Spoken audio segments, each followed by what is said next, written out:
तर नमस्कार मित्रांनो, हा आपला कांद्याचा प्लॉट आहे. साधारण याची लागवड आपण 1 महिन्यापूर्वी केली होती. आज हा 4 ते 5 दिवसांनी 1 महिन्याचा पूर्ण होईल. आणि तुम्ही पाहू शकता कांद्याची कशी वाढ, कसे हिरवळ आहे. संपूर्ण वावर अख्खं हिरवळलेलं आहे. आत्ता आपण याला चौथी पाणी देत आहोत. आपण याला आंबोनी डोस दिला होता. डोस हा 10-26 तसंच एक 1840ची बॅग आणि पोटॅशियम आणि तसंच एक गंधक सल्फर या प्रमाणात आपण याला एक खताचा डोस दिला होता. आणि आजच्या पाण्यावर आपण याला 19-19 आणि मूळवाढीसाठी आपण याला ह्युमिक ॲसिड सोडले आहे. तुम्ही पाहू शकता.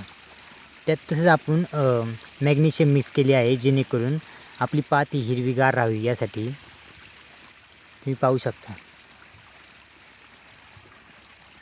सर्वसाधारणपणे झाडाची वाढ ही एकसारखी आहे. एकसारखा कांदा हा सगळीकडे बळावला गेला आहे.